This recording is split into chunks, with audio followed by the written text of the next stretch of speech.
वृद्धि होती है। पर इस तरह से 32 मीटर तक कब तक जाना है, तो 100 किलोमीटर तक ही यह रूल काम करेगा। उसके बाद हर 1 किलोमीटर जाने पर टेम्परेचर में 2 डिग्री सेल्सियस की वृद्धि होगी। और इसके बाद 300 किलोमीटर के बाद से क्या होता है कि हर 1 किलोमीटर जाने पर तापमान में 1 डिग्री सेल्सियस की वृद्धि होती है। आप मुझे बताएंगे कि पृथ्वी का त्रिज्या कितनी है, यानी कि सतह से अगर हम इस केंद्र को मिला दें तो यह त्रिज्या बन जाएगा। और पृथ्वी की त्रिज्या कितनी है, तो कितनी त्रिज्या है, तो 6371 किलोमीटर।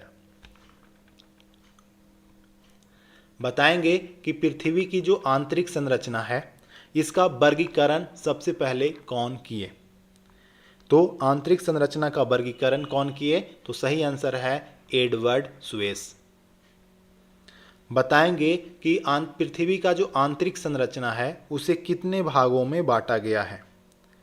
पृथ्वी के आंतरिक संरचना को कितने भागों में बांटा गया है, तो नाम याद रखेंगे 3 भागों में बांटा गया है। आपको बताना है कि इस 3 भाग में सबसे ऊपरी भाग कौन सा है। तो सबसे ऊपरी भाग है भूपर्पट्टी, जिसे इंग्लिश में क्या कहते हैं, क्रस्ट कहते हैं। आपको बताना है कि एडवर्ड स्वेस द्वारा जो आंतरिक भाग का वर्गीकरण किया गया उसके आधार पर पृथ्वी का दूसरा हिस्सा कौन सा है।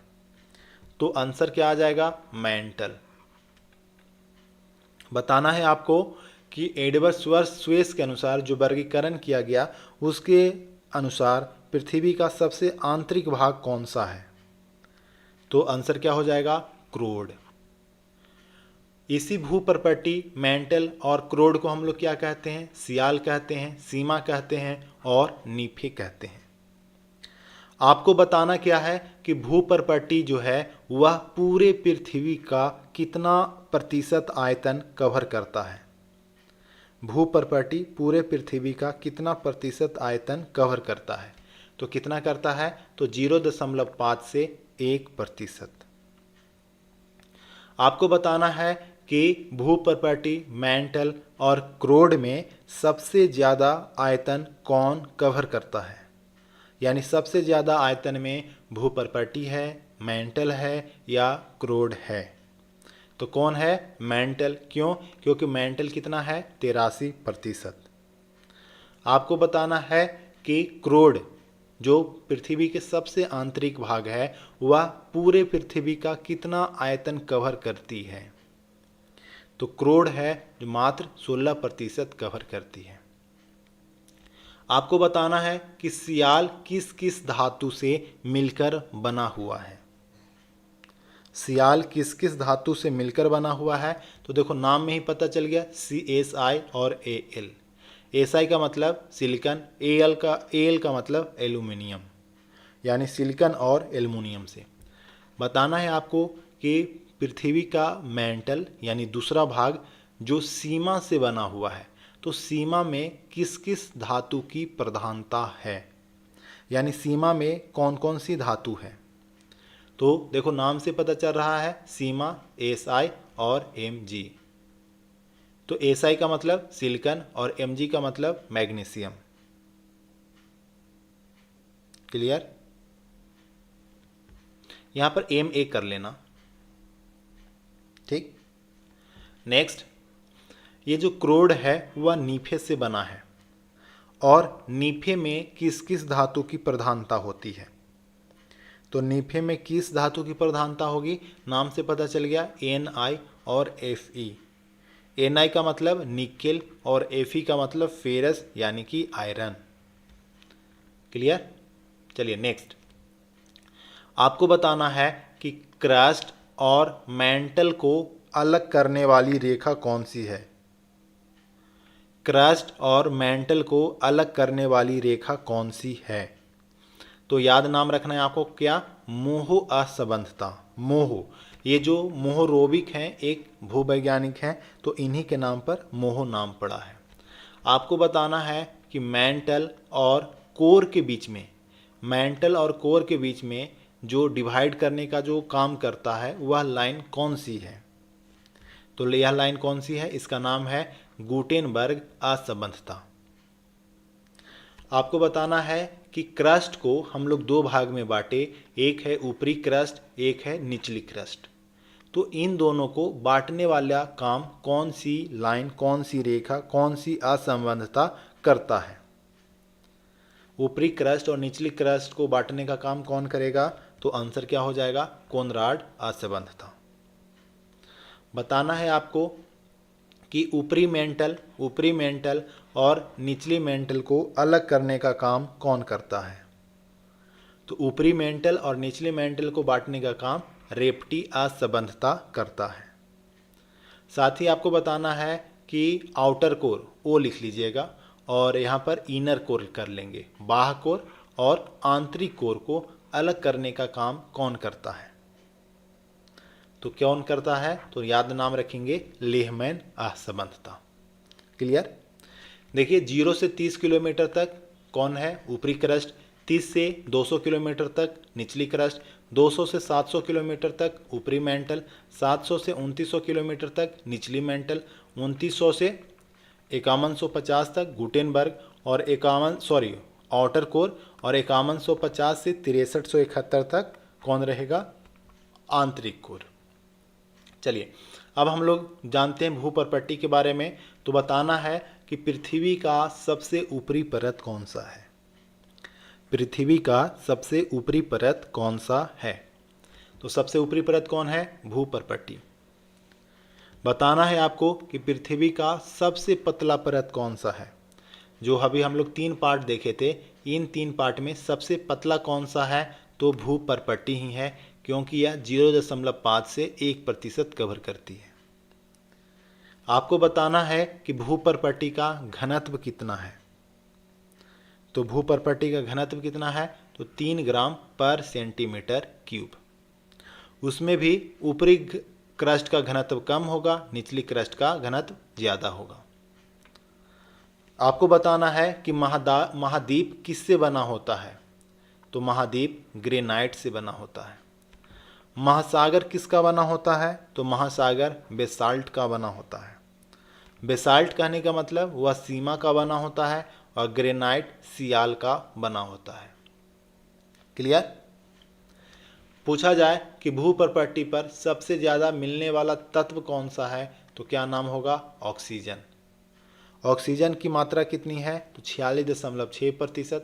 उसके बाद सिलिकॉन 27.72%, तब एल्यूमिनियम 8%, तब लोहा 5%, तब कैल्शियम, सोडियम, पोटेशियम और मैग्नीशियम।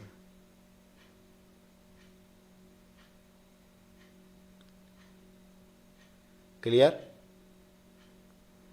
तो याद रखेंगे कि ऑक्सीजन जो है वह सबसे ज़्यादा मात्रा में पाए जाने वाला तत्व है। चलिए उसके बाद हम लोग बात करते हैं, बताना है आपको कि क्रस्ट के नीचे वाली परत का नाम क्या है? भूपर्पट्टी के नीचे जो परत है उसका नाम क्या है? तो उसका नाम है मैंटल। बताना है कि मैंटल पूरे पृथ्वी के आयतन का कितना प्रतिशत आयतन कवर करती है? तो कितना आयतन कवर करेगी? 83%। बताना है कि मैंटल किससे बना है? तो मैंटल जो है वह सीमा का बना हुआ है। सीमा का मतलब क्या है? CSI for silica, Ma for magnesium. Clear? पूछा जाए आपसे कि दुर्बलता मंडल यानी जो एस्थेनोस्फीयर है, एस्थेनोस्फीयर किस लेयर का भाग है? एस्थेनोस्फीयर यानी दुर्बलता मंडल किस परत का भाग है? तो क्या है? ये मेंटल का ही भाग है। मेंटल का जो ऊपरी मेंटल है, इसके ऊपरी भाग को हम लोग दुर्बलता मंडल कहते हैं। इसी दुर्बलता मंडल में रेडियो सक्रिय पदार्थ होता है। इसी दुर्बलता मंडल पे जो प्लेट है वह तैरते रहता है। क्लियर? आपको बताना है कि कोर, मेंटल और क्रस्ट में घनत्व सबसे ज़्यादा किसका होगा? तो कोर, मेंटल, क्रस्ट में कोर सबसे नीचे होगा, यानी कि कोर का ही घनत्व सबसे ज़्यादा होगा। चलिए नेक्स्ट क्वेश्चन करते हैं। बताना कि बेरियस्फीयर या गुरुमंडल हम लोग किस मंडल को कहते हैं? बेरियस्फीयर या गुरुमंडल हम लोग किस मंडल को कहते हैं? तो आंसर क्या हो जाएगा? कोर को। क्लियर? पूछा जाएगा कि पृथ्वी का सबसे आंतरिक परत कौन सी है, आंतरिक मंडल कौन सा है? तो सबसे आंतरिक मंडल कौन हो गया? क्रोड हो जाएगा। पूछेगा कि क्रोड जो है वो कहाँ से कहाँ तक है? तो आप एवरेज लेकर चलेंगे 2900 से 6371 किलोमीटर तक। क्वेश्चन ये पूछे जाएगा कि जो क्रोड है उसका घनत्व कितना है? तो क्रोड का घनत्व कितना है? तो 13 ग्राम पर सेंटीमीटर क्यूब। पूछा जाएगा कि क्रोड का निर्माण किससे हुआ है? तो क्रोड का निर्माण निफे से हुआ है। निफे का मतलब निकेल और आयरन से हुआ है। क्रोड में ही सबसे ज़्यादा स्पीड पी तरंग की होगी और कितनी होती है? तो 11.23 किलोमीटर पर सेकेंड। याद रखेंगे कि नीचे जाने पर दबाव बढ़ेगा या घटेगा। एक बार मुझे बताएंगे कि पृथ्वी पर सतह से हम लोग नीचे जाएंगे तो दबाव बढ़ेगा या दबाव घटेगा? तो जैसे जैसे हम लोग नीचे जाएंगे भार बढ़ता चला जाता है, इस वजह से दबाव भी बढ़ेगा, साथ ही तापमान भी बढ़ेगा। क्वेश्चन है कि पृथ्वी के नीचे 32 मीटर जाने पर कितने डिग्री टेम्परेचर में वृद्धि होगी? तो हर 32 मीटर जाने पर 1 डिग्री सेल्सियस की वृद्धि होती है।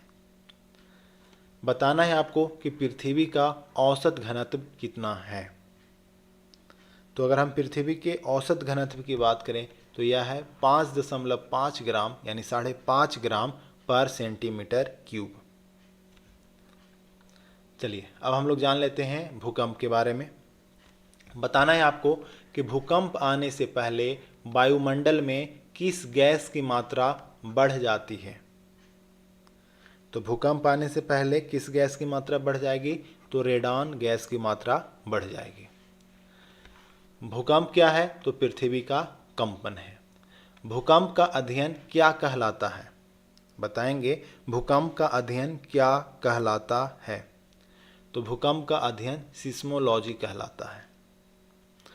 बताना है आपको कि समान भूकंप तीव्रता को मिलाने वाली रेखा को क्या कहते हैं? तो समान तीव्रता वाली भूकंप के मिलाने वाली रेखा को क्या कहेंगे? तो समभूकंपी रेखा कहेंगे। इसका इंग्लिश वाला भी नाम याद रख लीजिएगा। आपको बताना है कि सतह के नीचे जहां से भूकंपीय तरंग की उत्पत्ति होती है उस बिंदु को क्या कहते हैं? जहां से भूकंप का उत्पत्ति होगा उस बिंदु को क्या कहेंगे?